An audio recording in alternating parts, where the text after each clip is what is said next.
No, I know, but we're not deviating from the regulation now either. If we go in this direction, now we're creating a situation where we need dimensional relief. Yeah, they would be non-conforming, but. Well, no, it wouldn't be non-conforming, we'd be creating a situation where we would need variance. Yeah, it would be non-conforming, but the council could approve that property. That's my initial point. Right, so if the council's direction was to do this, then the minor subdivision would be subject to coming back to the council to getting the rezone, maintaining that residential, this highway business, and getting that, and getting that relief via a special exception pursuant to the zone change from the ordinance. It's going beyond that vertical, right? Fit somewhere.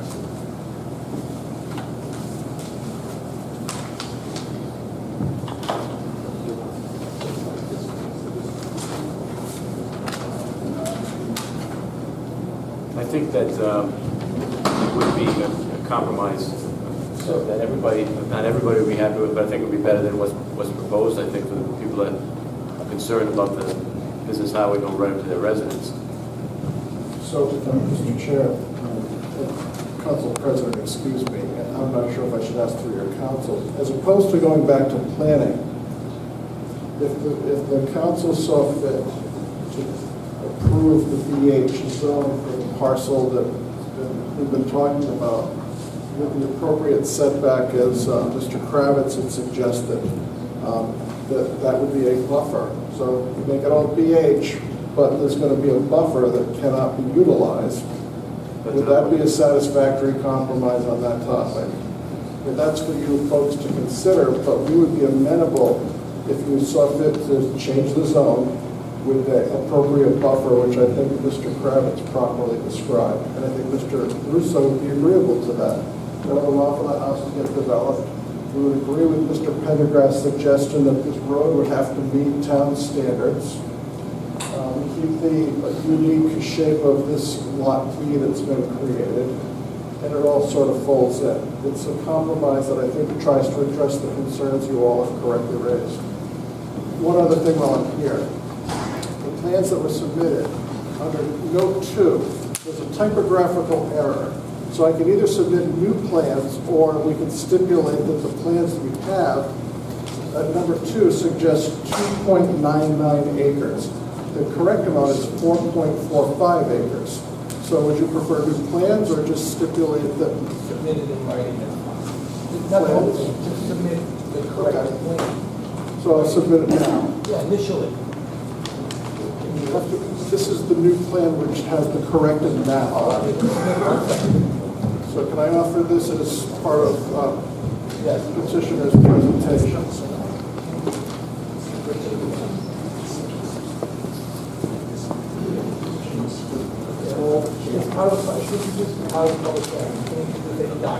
Thank you. Mr. Don?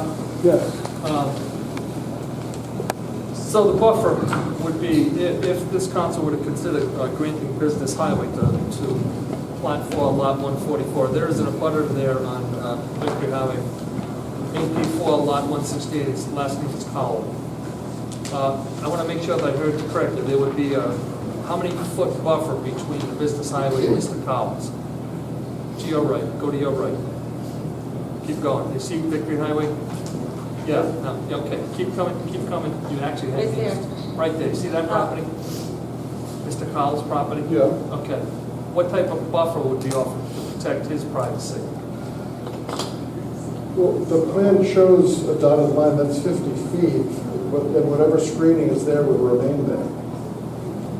This is all essentially not going to be developed because it's paper acreage that services the proposed house that's going to be put to the rear. So it's going to be vacant and treed and shrubs. Let me try to reform my thought, my question.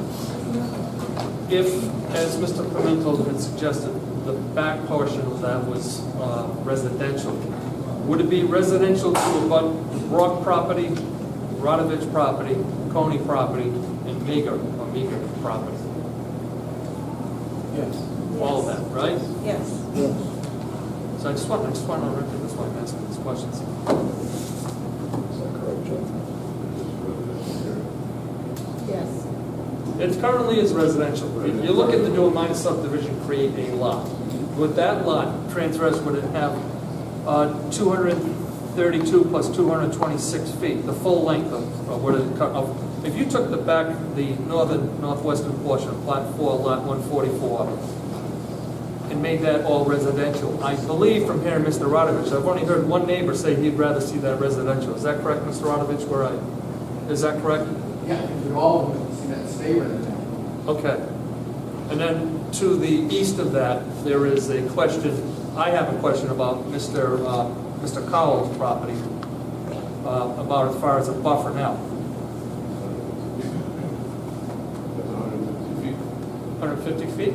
They would keep the hourglass. This triangular Oh, okay. portion Yes, is a natural it's buffer. looking better to me, but I still have to know about the folks on Carlton Avenue, how they feel about coming in over there. I mean, they've been there for 30, 40 years, and some of them are new. I've always been a firm believer, I would not want this in my backyard, but if it stays residential, you get a better shot at it. But, I think what we're asking is that this parcel that we've asked for BH relief, we would grant that with the appropriate buffer, which essentially is the rear portion of this lot, which the gentleman discussed. So we would work with Mr. Kravitz and your legal counsel to create a buffer. It's going to be BH, but there's a buffer. I mean, if you want to say that you're going to set, you can do anything you want. If you wanted to take the front half and make it BH and leave the back half residential, that's what I'm, that's what I'm. does the council have the authority to do that, council? I'd have to think about that. That's why I'm trying to offer a buffer. What I would suggest is that you draft the plan showing buffer and or reduction of the BH. In other words, show it on a plan that it's either going to be the buffer in a BH that's not going to be able to be buildable in any shape, form, and or reverting back to residential, whichever is going to be the easiest way that we can get it done. Or for the second hearing. It's going to have to be presented at the second hearing. Just a point of clarity, I think I believe Mr. Kravitz will confirm this. Pretty much anything that goes on here will have to go through some form of development plan review or major land development. Having said that, at some point, you're going to need space to put a building. You're going to need space for proper circulation. You're going to need off-street loading. You're going to need a dumpster. You're going to need landscaping throughout the parking area. At some point, you're going to draw a line here, and you might as well say, forget about the BH. You can't develop it anymore, because it's not going to be workable. I'm just saying that as a fact. Well, we don't know if that's the case, right? No, I know the case of how much area you would need appropriately to make it somewhat feasible development. I've done small, I've done large, I've done hundreds and hundreds. So where is that line? Well, this is why I'm saying, instead of just cutting a line, just a random line, let's come back what would be a really reasonable buffer. And if you want to say, as part of any future development, before you develop it, you've got to make sure that vegetation is thick, it's there. If you have to enhance it, this is what they do with things that are as offices, telecommunication towers, and so forth. They make sure before it goes in, we want to see the vegetation. I'm doing a lot of solar array projects now. Same thing. We want 100 feet. We don't want to see the arrays before it goes in. That type of thing would make more sense. But we're going to draw a random line, and we're going to become back saying the line doesn't work. It's just not feasible. Can I just say that Mr. Roberts has my son's future house in this acre as his lot. I can't hear you. Mr. Roberts has my son's future house in acre as his property. Mr. Cooney, if I give this, if I put this area right here as a buffer for all of that, that should satisfy him. And then Denise Megan and Elizabeth Rourke is past my son's house again. And this gentleman here on the right and Mr. Anez is they all have a buffer, all the way around. Just like that. So I will give this area here as a complete buffer to these two people here. That means 1, 2, 3, 4, 5, 6 people have buffers. If we can settle this tonight.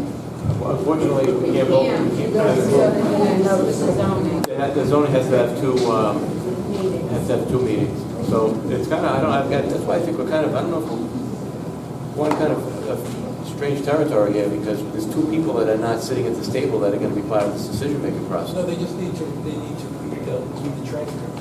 Yeah. Because the new council members can read the record, read the transcript. Well, they're in the room right now, Yeah, they've so. been following. So in terms of the two prongs of this application, as far as the road access approval, everything that Mr. Pendergast said, we would stipulate and agree to in terms of extending the town road. In terms of granting the BH zone change and either keeping part of it residential or creating an appropriate buffer, whichever suits the council, we would agree. I think that's a very reasonable compromise to create a buffer for the neighbors. Council, in terms of effectuating that, we can conference with Mr. Kravitz to create the correct line, if you will, and submit that forthwith. Yeah, you have it prepared for this town. And have it ready for the next meeting. I don't know what the next meeting, we have to put it down for May 5th if you want to keep the public hearing open to talk about that. Yes, we do want to keep it open. Yes, so Pick a date. we would pick a date. You can't vote on any of this because it's the first hearing. You can vote on the access. You Yeah, we can cannot vote on the top. you cannot vote on the. Access. Okay, you There's vote also- on the Carlton now. Okay, you can do Carlton, and then we'd have to come back as to where the demarcation would be, and whether it would be a buffer residential business, or whether we would split the lot into business highway and residential. Yeah, business highways and roads. Yeah. So that would be your choice, once we consult with Mr. Kravitz, perhaps council, and make sure that we get the right line, and then continue the public hearing. Yes? Question for you, how fast can Mr. Nyberg Associates turn this around?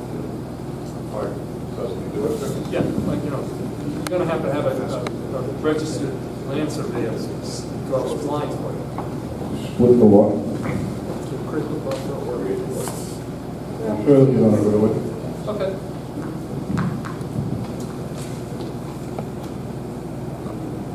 And then, the point's been made, there's three of us returning, two new people, they're in the room.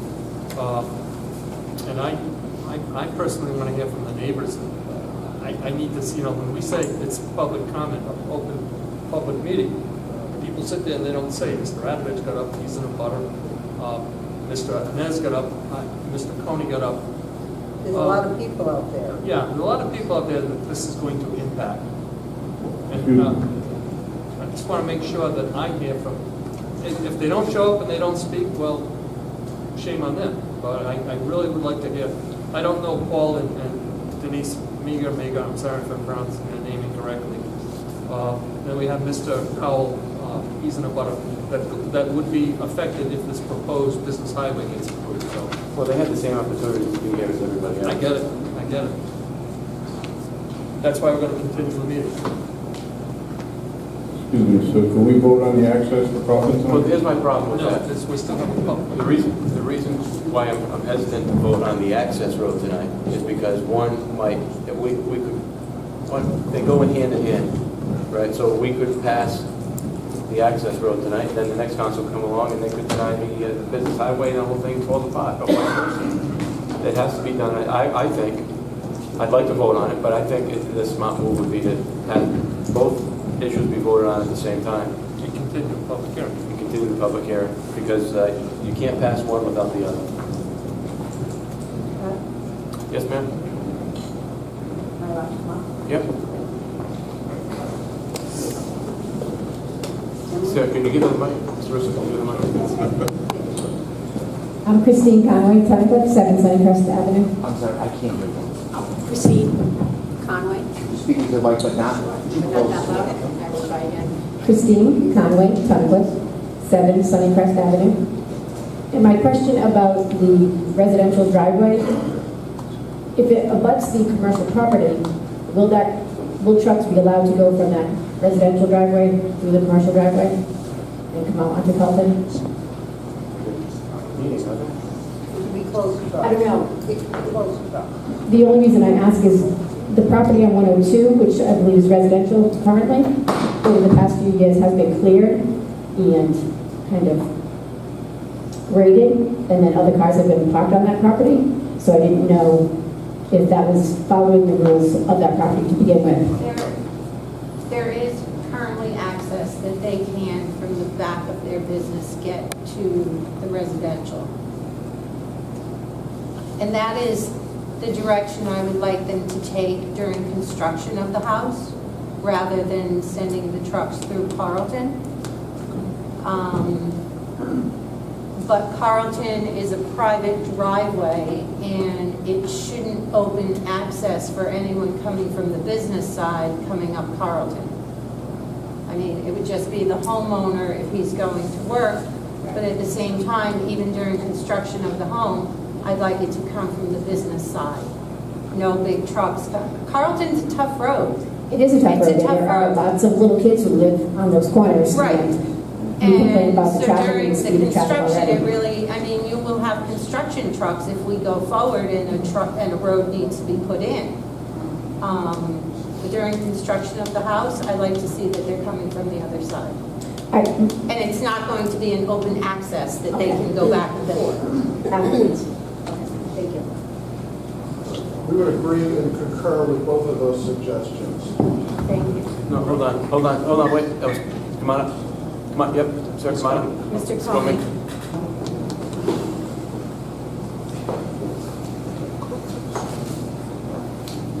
Chris Conley.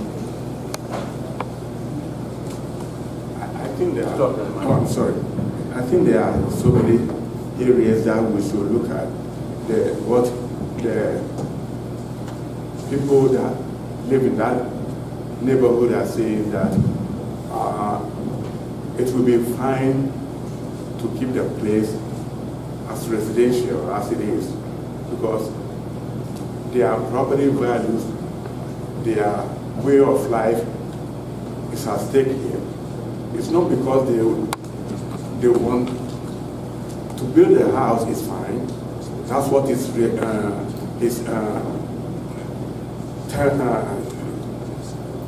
is supposed to be residential, so you can build a house there. It is the fact that it's going to be changed to business highway when there are other places in town that can be used. There are other business highways even close to us that can be used. So it's not like, because Mr. McGee said that the town needs, yes, the town needs to improve, but there are people also who have properties which will be at stake, and they have the right to make sure that their properties are being protected. So we should keep that in mind. Again, this is the last piece of residential area that protects the whole neighborhood from business highway. And so we should, that's what the people are saying. There are some people here who are not, they are not abutters, and they are not directly abutting to the property, but they have other issues, like how to get out of the place with the traffic as it is, their children, and the fact that the place will be brought down in value, and they have the right to protect their properties and their property values. That's what I mean. Thank you. Thank you. Can I say something? Yes, please. From Smithfield down to Victory Highway, it is not those little businesses that are causing the traffic. The flow from Burrville all the way through the Providence now, coming from Uxbridge, etc. I live across from Maryfield. I was reared there. I saw all these new stores opening, you know, near St. Paul Street, etc.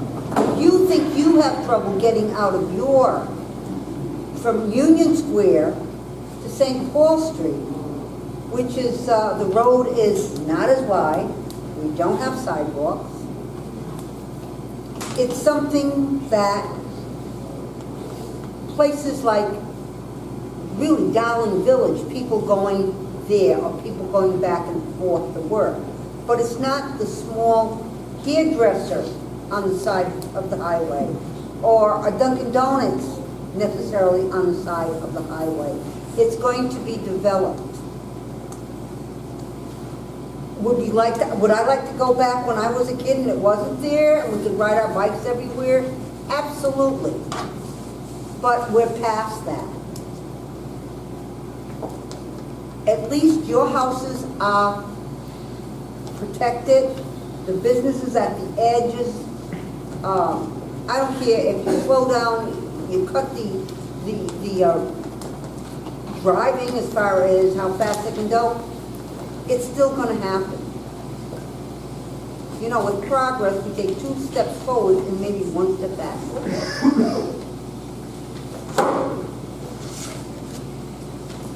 Trying to get out of those areas is because we have from Burville on, that is the road. Anybody going back and forth to work into Connecticut, that is the road. And it's the worst time, you know, it's early in the morning and from 3 to 7. In between that, you can get in and out. I think every taxpayer